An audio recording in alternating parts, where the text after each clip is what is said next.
जी धन्यवाद। माँ सरस्वती के श्री चरणों में नमन उपरांत आज के सत्र के सभापति महोदय, संचालिका महोदय एवं समस्त विदुषी एवं विद्वान वक्ताओं का मैं सादर वंदन करते हुए विद्याश्री न्यास एवं लाल बहादुर शास्त्री पीजी कॉलेज चंदौली के संयुक्त तत्वाधान में प्रमुख भारतीय भाषाएं समकालीन प्रवृत्तियों पर इस राष्ट्रीय वेबिनार में अपने आलेख बुंदेली भाषा भारतीय जीवन शैली की संवाहक के सारांश वक्तव्य के लिए मैं सविनय उपस्थित हूं। भाषाओं का अपना एक समाज होता है, साथ में अपना एक मिजाज भी होता है। भाषाएं केवल सामाजिक संप्रेषण का माध्यम भर नहीं होती, बल्कि समाज के रूप को गढ़ती भी हैं। आज मैं तय समय में अपनी बात को यहाँ प्रस्तुत करूंगा। सबसे पहले मैं बुंदेली भाषा के भूगोल के बारे में चर्चा करना चाहूंगा। राजनीतिक धरातल पर बुंदेलखंड उत्तर प्रदेश एवं मध्य प्रदेश में विभाजित है, परंतु इसकी सांस्कृतिक अस्मिताएं और परंपराएं एक ही हैं। विंध्य पर्वतमालाओं के सुरम्य प्रांगण में निवसित तथा यमुना, नर्मदा, चंबल, टोंस, केन, बेतवा आदि पवित्र जलधाराओं से अभिसिंचित बुंदेलखंड भारत का हृदय स्थल है। शौर्य और स्वाभिमान संपन्न इसका गरिमा में इतिहास, संस्कृति और साहित्य को समेटे हुए बहुत अनुपम है। एक दोहा है जिससे इसकी सीमाओं के बारे में हम समझ सकते हैं। इत यमुना उत नर्मदा, इत चंबल उत टोंस, 76 साल सो लरन की रही न कऊ होंस। इस क्षेत्र में 76 साल के समान वीर्य जो बहादुर था, उससे लड़ने की किसी की सामर्थ्य नहीं थी। ये दोहा ये प्रस्तुत कर रहा है। वास्तव में ये बुंदेलखंड की सीमाओं को निर्धारित नहीं करता, बल्कि एक छत्रसाल के राज्य की सीमाओं को निर्धारित करता है। तो जो बुंदेलखंड का जो क्षेत्र है, उत्तर में यमुना नदी, दक्षिण में नर्मदा नदी, टोंस नदी से घिरे क्षेत्र पर पूर्व में और पश्चिम में चंबल नदी तक छत्रसाल का प्रभुत्व था। वास्तव में भाषाई सीमाएं इस विवरण से भिन्न हो सकती हैं। जियरसन 1906 ने दावा किया है कि बुंदेलखंड चंबल के उत्तर में आगरा, मैनपुरी और इटावा जिलों में फैला हुआ है। दक्षिण की ओर यह नर्मदा नदी से आगे छिंदवाड़ा जिले तक फैला हुआ है। भाषा और संस्कृति की दृष्टि से ग्वालियर और शिवपुरी का पूर्वी भाग बुंदेलखंड में आता है और साथ ही उत्तर प्रदेश के जालौन जिले में लगा हुआ भिंड का पूर्वी हिस्सा, जो कि लहर तहसील का दक्षिणी भाग है, यह भी बुंदेलखंड में शामिल है। बुंदेलखंड राज्य के अंतर्गत 32 जिले आते हैं, जो इस प्रकार हैं: हमीरपुर, झांसी, बांदा, ललितपुर, टीकमगढ़, छतरपुर, पन्ना, दमोह, सागर, नरसिंहपुर, भिंड, दतिया, ग्वालियर, शिवपुरी, मुरैना, गुना, विदिशा, सीहोर, भोपाल, रायसेन, होशंगाबाद, हरदा, बैतूल, छिंदवाड़ा, सिवनी, मंडला, बालाघाट, कटनी और जबलपुर। अब ये मैंने संक्षिप्त आपको जो है बुंदेलखंड की सीमाओं के बारे में बताया कि यहाँ बुंदेलखंड जो है क्षेत्र इस क्षेत्र में आता है। अब इसके बाद मैं बहुत संक्षिप्त में बुंदेली भाषा का उद्भव, इस पर अपनी बात रखता हूं। बुंदेली की माता प्राकृत सौर सैनिक तथा पिता संस्कृत भाषा है, ऐसा कहा जाता है विद्वानों द्वारा।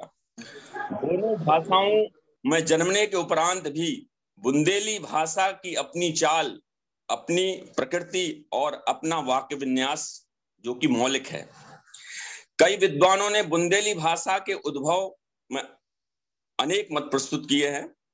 डॉक्टर धीरेन्द्र वर्मा के अनुसार बुंदेली को ब्रज तथा ब्रज का दक्षिणी रूप कहा जा सकता है। दोनों में अंतर शब्द रचना की अपेक्षा ध्वनियों में अधिक है। वास्तव में बुंदेली को हिंदी की अलग बोली न मानकर ब्रज की दक्षिणी उपबोली कहा गया है। भारतवर्ष 6वीं सदी ईसा पूर्व 16 जनपदों में विभाजित थी। जनपदीय भाषा ने वैदिक संस्कृति का स्वरूप ग्रहण किया और अंतर जनपदीय भाषा को प्रभावित करने लगी। इसको व्यवस्थित करने हेतु व्याकरणाचार्य पाणिनि ने अष्टाध्यायी की रचना 4वीं शती ईसा पूर्व में की थी। इस समय पाली और प्राकृतिक भाषाएं जनभाषा के रूप में प्रचलित थीं। गौतम बुद्ध और महावीर स्वामी ने क्रमशः बौद्ध और जैन धर्म का प्रसार इन माध्यमों से जनमानस में किया था। हेमचंद्र के कोश में विंध्येली के अनेक शब्दों के निघंटु प्राप्त हैं। 12वीं सदी में दामोदर पंडित ने उक्ति व्यक्ति प्रकरण की रचना की। इसमें पुरानी अवधि तथा सौरसेनी ब्रज के अनेक शब्दों का उल्लेख प्राप्त है। इसी काल में अर्थात 1000 ईस्वी में बुंदेली पूर्व अपभ्रंश के उदाहरण प्राप्त होते हैं। डॉक्टर आर मिसल, जिसमें देशज शब्दों की बहुलता थी। पंडित किशोरीलाल वाजपेयी लिखित हिंदी शब्दानुशासन के अनुसार हिंदी एक स्वतंत्र भाषा है जिसकी प्रकृति संस्कृत और अपभ्रंश से भिन्न है। तो इसलिए बुंदेली जो है वो प्राकृत सौरसेनी और संस्कृत की मिलीजुली भाषा है, लेकिन इसकी अपनी मौलिक शैली है। वास्तव में बुंदेली को हिंदी की अलग बोली न मानकर ब्रज की दक्षिणी बोली कई विद्वानों ने माना है। विभिन्न विद्वानों ने अपने अपने मतों से स्पष्ट किया कि बुंदेली को किसी ने भाषा कहा है, किसी ने उपभाषा, किसी ने विभाषा नाम दिया है, तो किसी ने इसे बोली मात्र माना है। पहले बुंदेली को बोली के रूप में स्वीकार किया गया था, लेकिन बाद में इस बोली में साहित्य रचना होने लगी और इस कारण से इसे भाषा स्वीकार किया गया है। किसी भी भाषा की जो स्वनिमिक व्यवस्था है, स्वनिमिक व्यवस्था मतलब शब्दों के अलग अलग प्रयोग अलग अलग अर्थों में हो, वो स्वनिमिक व्यवस्था कहलाती है किसी भी लैंग्वेज की। उस भाषा का ये स्वनिमिक व्यवस्था मूल आधार कही जाती है। अतः भाषा के किसी भी प्रकार के अध्ययन के लिए उस भाषा की यह स्वनिमिक विश्लेषण व अध्ययन अत्यंत महत्वपूर्ण होता है। स्वनिमिक अध्ययन के आधार पर ही हम उस भाषा की विभिन्न बोलियों के भेद प्रभेद अथवा अन्य भाषाओं से उसका अंतर तथा उस भाषा पर अन्य भाषाओं के प्रभाव का मूल्यांकन कर सकते हैं। बुंदेलखंड में बोली जाने वाली भाषा बुंदेली है। संस्कृत भाषा के विद्रोह स्वरूप प्राकृत एवं अपभ्रंश भाषाओं का विकास हुआ, जिनमें देशज शब्दों की बहुलता हुई। सौरसेनी अपभ्रंश से उद्धृत बुंदेली मध्य प्रदेश की जनभाषा है। आदर्श बुंदेली जालौन, बांदा, हमीरपुर, झांसी, सागर, ललितपुर, ग्वालियर, भोपाल, सिवनी, ओरछा, नरसिंहपुर, होशंगाबाद तथा दतिया जिलों में बोली जाती है। मध्य प्रदेश के बाकी जिलों में बोली जाने वाली बुंदेली मिश्रित बुंदेली की उपबोलियां हैं, जिन्हें वहां की क्षेत्रीय भाषा कहा जाता है। बुंदेली की कुछ प्रमुख बोलियां निम्नलिखित हैं, जिसमें आदर्श बुंदेली, खटोला, लोघट्टी, पावरी, बनाफरी, कुंडारी, त्रहारी, निभट्टा, भदावरी, लोधी, कुंभारी आदि। ये मैंने बुंदेली के कुछ उद्भव और उसके उपबोलियों भाषाओं पर प्रकाश डाला।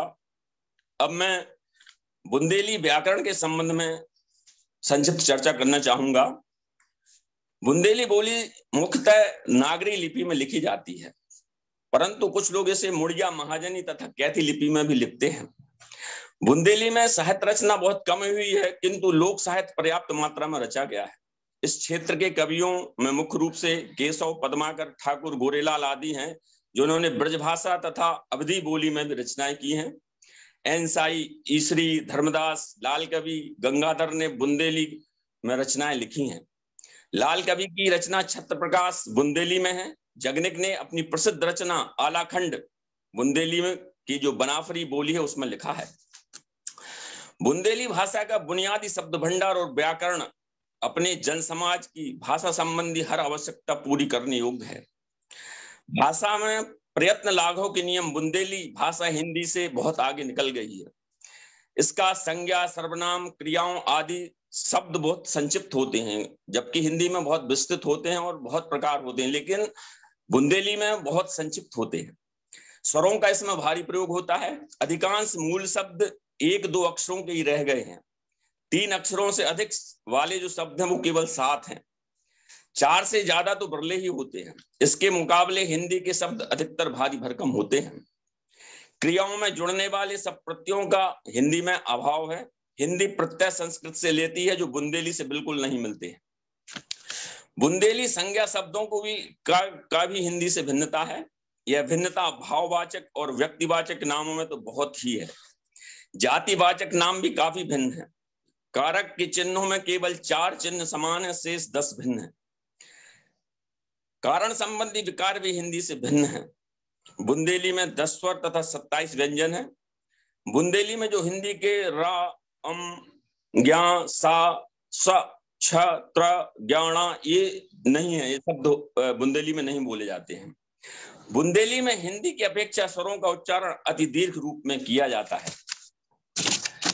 बुंदेली भाषा व्यवहार में महाप्राण ध्वनियों का प्रयोग अधिक होता है, जैसे करत्थो, चाहती, चाहती, हते, हते इत्यादि जो शब्द हैं ये महाप्राण ध्वनियों में इनमें प्रयोग किया गया है। संक्षिप्त में अब मैं बुंदेली भाषा की रचना एवं साहित्यकार के बारे में चर्चा करना चाहूंगा। बुंदेली साहित्य व संस्कृति का अतीत काफी समृद्धशाली रहा है। यहाँ के अनेक साहित्यकारों ने देश में ऊंची पहचान बनाई है। इन साहित्यकारों के वैभव का आकलन इसी से लगाया जा सकता है कि हिंदू धर्म एवं समाज के सबसे पवित्र धार्मिक ग्रंथ रामचरितमानस की रचना बुंदेलखंड की धरती पर ही की गई है। गोस्वामी तुलसीदास ने चित्रकूट में इस धार्मिक ग्रंथ की रचना की। कालपी में महर्षि वेदव्यास ने महाभारत की रचना की, जिससे अवतरित गीता भी हिंदुओं का पवित्र ग्रंथ है। बुंदेलखंड के साहित्यकार मैथिली शरण गुप्त ने यहीं जन्म लिया, जिन्हें राष्ट्रकवि की उपाधि दी गई। महाकवि केशव, उपन्यास सम्राट वृंदावन लाल वर्मा, पद्माकर, लाल बिहारी, श्रीपति, मुंशी अजमेरी, गंगाधर व्यास जैसे कवि साहित्यकारों एवं इंदिवर नदा फाजली तथा तांबा झांसवी जैसे बड़े शायरों एवं फिल्मी गीतकारों ने बुंदेलखंड को अलग पहचान दी है। महाकवि बलभद्र मिश्र अत्यंत प्रभावशाली कवि हैं। इनके प्रमुख ग्रंथों में सिखनक, भाषाभाष, बलभद्री व्याकरण, हनुमानाष्टक, टीका, गोवर्धन सतसई अधिक चर्चित हैं। इनके समय तक ओरछा, पन्ना, छतरपुर, झांसी, टीकमगढ़,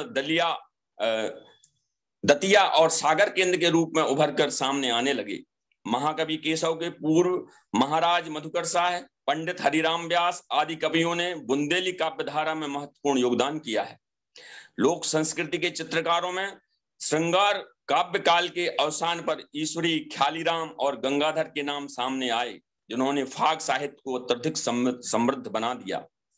उसके बाद रामचरण, हयारण, मित्र, हरिप्रसाद, हरि, गौरीशंकर द्विवेदी शंकर, द्वारकेश, संत ब्रजेश, सुधाकर शुक्ल शास्त्री, पंडित ज्वाला प्रसाद ज्योतिषी, शंभुदयाल श्रीवास्तव, ब्रजेश, भैयालाल व्यास, लक्ष्मीनारायण पथिक, चतुर्भुज दीक्षित, रघुनाथ प्रसाद गुरु, रामदयाल श्रीवास्तव आदि अनेक कवियों ने नए विषय, नीति और संस्कारों के साथ बुंदेली माटी और देश का गान किया।